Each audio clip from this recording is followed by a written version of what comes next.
I'm really gonna use this show tonight as therapy because I don't really go to a therapist, so it's my chance to get my shit off. I'm trying to be a little more vulnerable in my comedy. I could always be funny and say funny stuff, but you know, I'm trying to grow up and just do real shit. So I just tell y'all something about my life. Like my father left when I was 11. It's not funny. What kind of it's evil ass. His father left. He ain't no daddy. God damn. My father left when I was 11, and in black families, they don't really tell you nothing. I ain't even know he was gone. You know, I thought he was doing overtime, you know. So like day 3, I was like, daddy check gonna be big as hell, God. Ooh, he working a lot of hours. And it was messed up because I was only 11, and when my father was there, every Friday we would go to Burger King, you know, when he got home. So every Friday was a Burger King, and back in the day, you know, that was a treat. You know, you new kids, y'all get Burger King and McDonald's every day. You couldn't, back in the day, that you ain't just get Burger King or just regular, you know, that was like Fridays type stuff. So that first Friday came, we didn't go to Burger King. It was sad as hell, dog, you know. So when my father left, I didn't even realize till like 3 days later. The only reason I realized because my father was an average, my mom was like a neat freak. My mom would clean all the damn time. But when she got mad, she would clean real aggressive. You know, so she in the kitchen just mopping the hell out the floor. Like she trying to mop a hole out that bitch, fabuloso flying everywhere. 3 drops when in my eyes start burning, I run to the room, I'm crying. My big brother like, man, daddy coming back. I'm like, man, fuck daddy, I got fabuloso in my eye. I ain't worried about daddy right now. Fuck that nigga, he gone, you know? So fast forward 35 years later, I ain't speak or seen this man in 35 years, so now he about to die. You know, I get a call from my older siblings. It's like, hey man, you know, he about to pass, so you should go down there and check him out. And I'm a grown ass man at this point. But something about when your dad leave and you don't speak to him, when I found out he about to die, I went back to that 11-year-old boy. I wanted an apology, I wanted an explanation. So I'm like, all right, I'm gonna go down there. He probably gonna say I'm sorry. He gonna tell me his side. But he was in hospice. I ain't know what hospice really was. I know it was like extra hospital. But I ain't know it was like dead almost. So I get down there, I'm thinking I'm gonna get an apology. He laying in the bed like that. I'm like, this nigga can't apologize. I'm leaning, I'm like, what you say? Is that a sorry?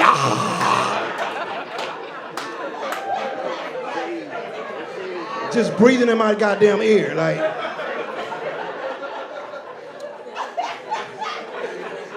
And one thing about them hospice nurses, when they tell you your people about to go, they know what the hell they talking about. It was like, he go any minute now. One of my brothers was like, I'm gonna go to the bathroom. I was like, all right. By the time he came back, gone. So I got a lot of half brothers and sisters I just had met at that moment because I never seen them, but they all in the hospital, they crying. So I was like, oh, he must have been good to them, you know what I'm saying? So they're in there crying, and I'm a comedian. I thought I whispered this, but I guess I said it out loud. I was like, whoop, guess he dead to all of us now. Ain't nobody thought that shit was funny. They kicked me smooth out that bitch. Everybody blocked me on Facebook and everything. But you know what I did when I left there? I went to Burger King, got me a Whopper with cheese. Yeah. It was delicious. My father had a good life though, man. He lived till he was 89, full head of hair. Had a whole hairline. I was like, you could have left me the hairline, god damn. He had a baby at 82. I was like, woo, that boy's dropping dick off to his last days. I hope I get those genes. I want those genes. Because if I'm single at 80-something, oh, I'm dropping dick off. Raw dick everywhere, no condom. For what? Everybody getting raw dick, I'm 82. My homeboy was like, you gonna be on child support? I was like, to what, Tuesday? 82 years old.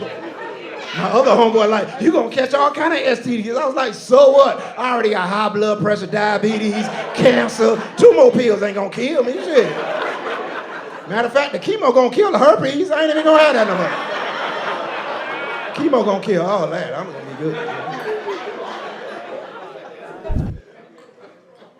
You know when it hit me me the 90s, how cool the 90s. I got a daughter now. She's 2 years old, and I took her to Barnes and Nobles. It's a bookstore because I wanted to show her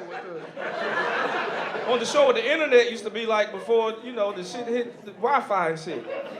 So we going through the books and everything, and I'm in the baby section. I'm like, these are the books for your age. And looked at the toddlers, and I seen a book that said Gay BCs, and I was like, what the fuck? I was like, oh shit, we need to make America great again.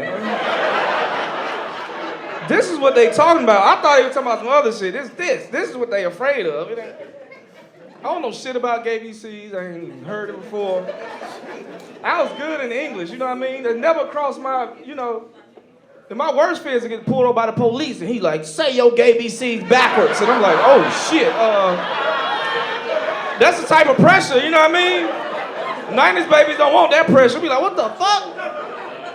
You start doing stereotypical shit like Z, Y. Shit, I don't even know a gay X. You like, X! You like, the nigga jumped at me. Pow, pow, pow. Flying squirrel right there.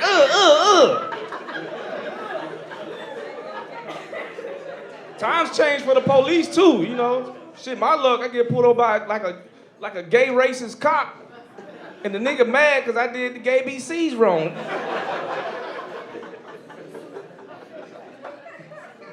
Like, it's racist cops, like, you'll pray for a racist cop and you add gay on top of it. That's a whole different beast, because you'll be confused by the shit. You talking to him like he a racist cop, but he gay, be saying she be trying to put you in the car, and he be like putting his dick up and saying, watch your head. You like, get the fuck off me! Nigga frisk you all weird and shit, and be smelling his hand when he's done. Like, yeah, I got you, nigga. Shit, you don't know how to feel. You know what I mean? I'm like, how the fuck I report this motherfucker? Talking to the chief, and you like, so, he called you a nigger, right? You like, no, that ain't the worst part. I ain't offended by that shit. It's when he said, that's the part. That's the part that fucked me. I'm offended by that. He sucked his teeth. There's levels to the shit.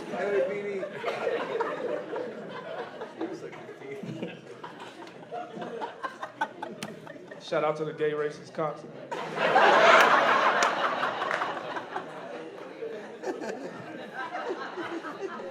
These young niggas are different. Speaking of young niggas, y'all are very emotionally intelligent. I didn't know that. You motherfuckers are responsible and shit. For real. They let you know how they feel and why they feel the way they feel. When we was coming up, we had that shit. We blamed all our problems on the white man. For real. I didn't know who this motherfucking mysterious white man was who was suppressing me. I didn't know who this motherfucker was. Couldn't find out he's an African American named Elon Musk.